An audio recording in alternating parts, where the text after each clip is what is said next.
So yun po you guys, ayan, welcome back again sa aking YouTube channel. Sana po is nasa mabuting kalagayan po tayong lahat ngayon kung nasan man po tayo naroon. In this video po is pag-uusapan po muna natin, lalo po muna tayo saglit kay Dave. Dito muna tayo kay Luis kasi merong update si Tekram about nga po kay Luis kung saan nga po sinabi daw po ni Ninang Precious na siya na nga po ang bahala or siya na ang bahalang sumagot sa pag-aaral ni Luis. So yung mga perang naipon nga po ni Tekram para sana sa pag-aaral ni Luis, ang plano ni Tekram ay ipapagawa nga po ito ng bahay nila Luis. So panoorin po natin itong naging statement ni Tekram tapos magbigay po tayo ng ating opinion. Kay Ninang Precious, thank you po. Ang gusto ni Ninang Precious, yung pag-aaral ni Kuya Luis, sagutin daw niya. Wow! Tapos iniisip ko, dapat ganun, di ba? Iniisip ko nga, kung kumari yung naipong pera sa kanya, kung gawan ko ng bahay sila Kuya Luis. Kasi nga, nakatabi yun para sa... Kaya the best, para komportable naman sila sa pagtulog. Kahit nga hindi ka busog, basta inihigan mo, maayos, di ba? Inaano ko kasi, kaya ko yung tinatabi para sa pag-aaral. Siyempre, yun naman ang mas kailangan, di ba? Madali na yung pag-aaral, importante may bahay. Yun nga. Yun, hindi ko pa nakakausap si Ninang Precious ulit pero sana nanonood siya ngayon. Na marami naman yung mga tech Luis dyan. Natutulong sa pag-aaral. Tapos si Tita Linda Ramos. Gawin na po ba natin yung bahay ni Tech Luis? Mga Yan. mga Luisito. Pasalamat para kay Luis. Hindi na problema yan yung pag-aaral ni Luis. Mapagawa may bahay niya sana talaga. Hindi, din. Kailangan ko din tanungin sila kung ano. Iba rin kasi yung comfortable ka sa bahay, di ba? Hindi, tsaka... Hindi yung tinutulugan mo. Hindi yan yung pag-iisip mo sa pag-aaral. Hindi, iniisip ko din baka hindi siya makatulog na maayos doon. Kaya tanungin mo muna sa kanila yung lupa. Baka kung magtatayo. Mamaya pinatayo mo, di lupa. Di naman sa kanila. Problema rin, di ba? Kay Luis kasi wala naman naging problema. Problema lang talaga daw. Yung safety niya. Parehas naman silang may mali itong mga lang. Kasi nagbibinata na mahirap mo talagang yun yan. Gusto nilang magawa yung gusto nila. Ayun. So yun nga po yung naging statement nga po nila or especially ni Tekram about nga po dun sa kay Luis. So nagpapasalamat po tayo ng malaki kay Ninang Precious kasi yun nga talagang simula noon hanggang ngayon is andyan siya na sumusuporta kay Luis. Natatandaan ko parang si Ninang Precious yata is isang nurse sa ibang bansa pero I believe taga Davao siya. Yun po yung natatandaan ko parang friend ko sa Facebook yun, hindi ko alam kung siya ba yun talaga or hindi pero yun ang natatandaan ko. Anyway, ayun, yun nga po dahil nga po sasagutin na Ninang Precious yung pag-aaral ni Luis.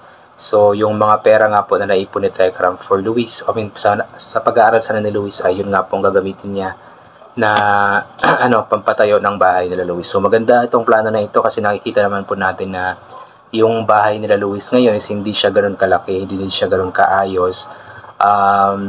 At alam naman natin na mga ilang years din si Luis na nakatira kila Tekram. So ibig sabihin baka hindi siya komportable. Yun po yung naisip ni Tekram, baka hindi komportable si Luis doon sa kanilang bahay kasi nga medyo nasanay siya sa mga ilang taon na nandun siya kila Tekram na maayos yung kanyang higaan. Pero sanay din naman si Luis sa ganoong setup ng bahay kasi doon naman siya lumaki. Pero ang gusto ni Tekram kasi is magiging komportable si Luis ba, kumbaga magiging maayos ang kanyang pagtulog, ganito ganyan. At nakakatawa lang kasi kahit na may kasalanan din si Luis na inamin naman din talaga ni Luis yun, is andyan pa rin si Tekram na sumusuporta at yung sponsor, yung ninang niya, sumusuporta pa rin sa kanya. Kasi tama naman sila, si Luis kasi is wala namang naging problema kasi umuwi naman ng maayos, nagpaalam naman ng maayos, nagkausap naman ng maayos ang si Tekram tsaka yung nanay ni Luis. So yun po yung mas okay nun. Tapos humingi din ng tawad si Luis, ganito ganyan, at aminado nga po siya na nagkamali siya. So willing na willing pa naman sila Tekram na tulungan pa din si Luis since may pera naman siya. Kaya sana is matuloy po itong pabahay para kila Luis nang sa ganun is magiging maayos na nga po ang kanilang bahay, especially ang magiging komportable siya doon. At sa pag-aaral, ayan, sure na makakapagtapos na ng pag-aaral si Luis kasi andyan naman yung mga taong nagmamahal sa kanya na hindi tumigil magmahal sa kanya simula noon pa, especially si Ninang Precious, si Ma'am Linda Ramos, talagang andyan sila para suportahan si Luis palagi. Kaya maraming salamat po sa inyo at maraming salamat din kay Tekram kasi naisip niya talaga yung sila Luis kasi simula noon hanggang ngayon is hindi talaga maayos yung bahay nila Luis. Parang nasa ibang lugar na yata. Hindi kasi ako masyadong updated pa ng mga ilang taon since naglaylo nga po ako sa Tekram channel, pero parang nasa ibang lugar na yata sila Luis kasi dati parang nasa nasa tabi ng kalsada sila nakatira, pero ngayon meron na swimming pool doon.